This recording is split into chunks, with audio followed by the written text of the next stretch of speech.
Shalom saudaraku, berjumpa lagi bersama dengan saya, Gembala Jemaat Gereja Isa Al-Masih Lawang, Like Generation, dalam program Sapa Jemaat di Rumah. Tetap semangat, tetap berpengharapan, dan harus selalu yakin menjadi pemenang-pemenang di dalam Tuhan kita, Yesus Kristus. Firman Tuhan kali ini terambil dari Efesus 4 ayat 16. Efesus 4 ayat 16 berkata, "Daripadanyalah seluruh tubuh yang rapi tersusun dan diikat menjadi satu oleh pelayanan semua bagiannya, sesuai dengan kadar pekerjaan tiap-tiap anggota, menerima pertumbuhannya dan membangun dirinya dalam kasih."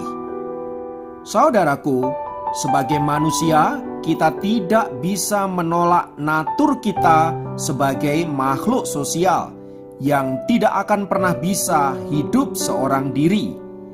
Kita selalu butuh peran orang lain di sekitar kita, baik besar maupun kecil. Namun jika kita jujur, seringkali kita tidak terlalu menyadari pentingnya keberadaan orang-orang yang ada di sekitar kita itu. Mungkin kita menganggapnya sebagai bagian dari kehidupan saja. Namun jika kita mau merenungkannya, ternyata betapa kita sangat membutuhkan orang lain dalam kehidupan ini, termasuk urusan hal-hal yang kecil sekalipun. Mengapa demikian?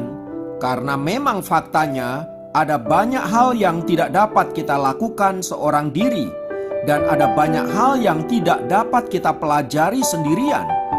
Kita baru dapat melakukan dan mempelajari sesuatu hanya bila kita berhubungan dan bersentuhan dengan sesama kita. Untuk bertumbuh dan mengembangkan potensi yang ada dalam diri kita misalnya, kita juga perlu orang lain untuk mengawal kehidupan kita, mengoreksi dan menginstruksi diri kita.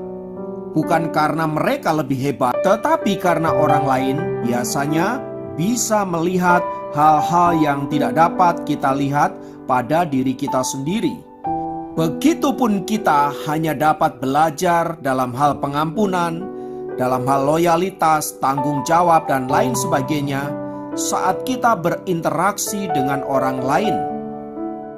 Pun untuk mengetahui apakah diri kita ini penyabar, keras kepala, penuh kasih, suka mengampuni, dan lain sebagainya, hanya dapat kita ketahui saat kita berada dalam sebuah hubungan sosial. Ketika kita bersosialisasi itulah kita akan tahu siapa diri kita yang sesungguhnya. Namun demikian, kita harus juga tetap bijaksana dalam memilih sebuah hubungan pertemanan atau bersosialisasi.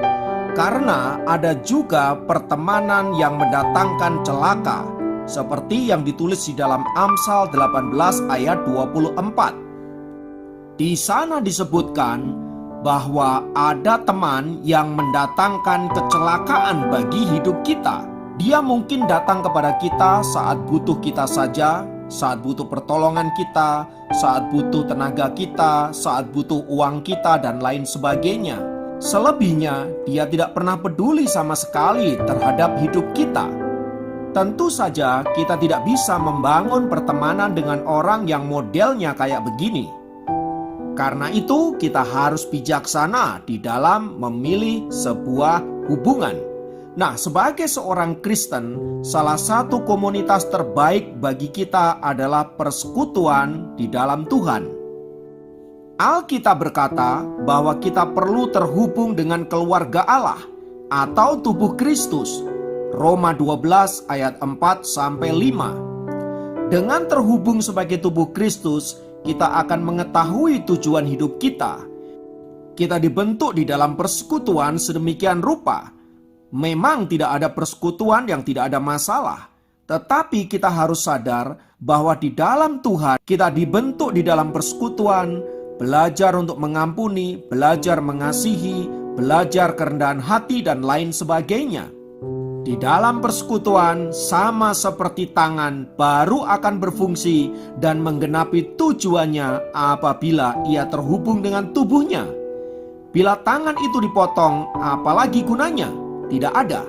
Ia hanya akan tergeletak di tanah, tidak lagi bisa menyentuh, memegang, dan meraba. Demikian juga kita orang-orang percaya yang terhubung di dalam persekutuan.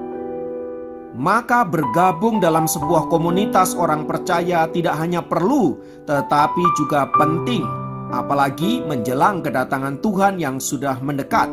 Alasannya, pertama, karena kita membutuhkan dukungan untuk bertumbuh secara rohani. Ibrani 10 ayat 24 sampai 25. Dorongan bagi kita untuk bertumbuh secara rohani hanya dapat kita peroleh lewat sebuah persekutuan. Kita tidak bisa bertumbuh sendiri di dalam Tuhan. Di dalam persekutuan akan ada nasihat, doa, tukar pandangan, motivasi dari kesaksian orang-orang percaya yang bisa menguatkan iman, membuka pikiran yang buntu, menyemangati jiwa yang lesu, dan lain sebagainya. Kedua, karakter dan kepribadian kita akan diubahkan lewat persekutuan. Di dalamnya mungkin ada banyak masalah, ada konflik dan lain sebagainya. Tetapi percayalah, di dalam Tuhan selama kita mentaati firman-Nya, itu justru membentuk kita untuk menjadi orang-orang percaya yang makin dewasa di dalam Tuhan. Yang harus selalu diingat adalah bahwa komunitas orang percaya adalah komunitas orang-orang berdosa yang telah menerima anugerah Tuhan. Kita bersama-sama belajar, kita bersama-sama bertumbuh seorang akan yang lain, sehingga kita dapat saling menguatkan, saling mengoreksi, dan saling mendoakan. Tanpa adanya konflik, tanpa adanya masalah, kita tidak pernah tahu ukuran perubahan karakter hidup kita dari karakter lama menjadi karakter baru di dalam Kristus. Karena itu, apapun pergumulan kita di dalam sebuah persekutuan, jangan pernah lari daripadanya. Melainkan gunakanlah itu sebagai kesempatan untuk bertumbuh semakin dewasa di dalam Kristus. Ingat, kita tidak bisa bertumbuh sendirian. Kita membutuhkan orang lain. Dan orang lain itu bisa saja dipakai oleh Allah untuk membentuk karakter kita. Kiranya firman Tuhan ini dapat meneguhkan dan menguatkan kita, sehingga kita tetap menjadi anak-anak Tuhan yang setia di dalam persekutuan tubuh Kristus, agar di dalamnya kita bertumbuh bersama-sama. Tuhan memberkati. Mari kita berdoa. Di dalam nama Tuhan Yesus kami bersyukur karena Engkau sendiri yang telah membentuk persekutuan tubuh Kristus. Di dalamnya kami dibentuk, di dalamnya kami diproses untuk menjadi semakin serupa dengan Kristus. Karakter kami diubahkan, kasih kami diubahkan, pengampunan kami diubahkan, dan hidup kami juga diubahkan. Terima kasih Bapa untuk setiap persekutuan yang Tuhan izinkan untuk kami alami. Kami percaya di dalamnya kami makin bertumbuh, semakin serupa dengan Engkau. Terpujilah namamu kekal selamanya. Dalam nama Yesus kami berdoa. Haleluya. Amin. Demikian program Sapa Jemaat kali ini. Sampai jumpa dalam program Sapa Jemaat yang lain. Tuhan Yesus memberkati.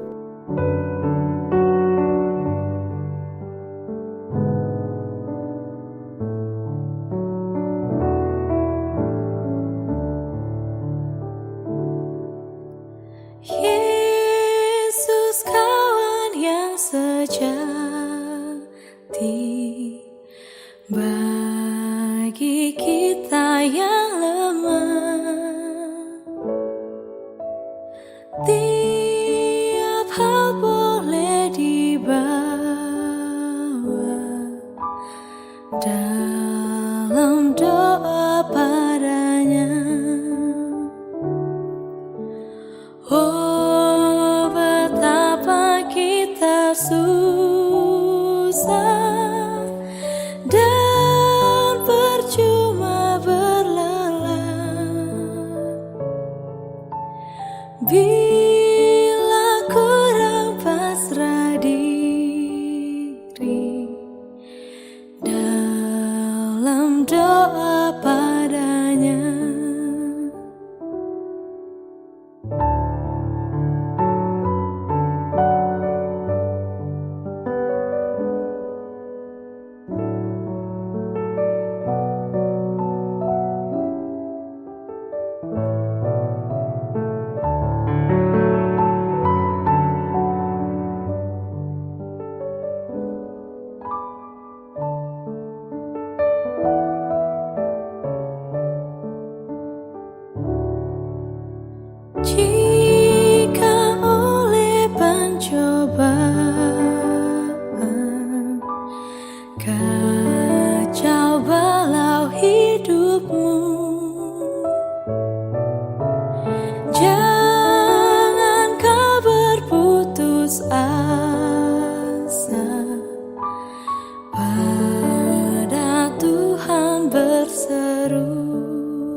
jiwa ragamu lelah.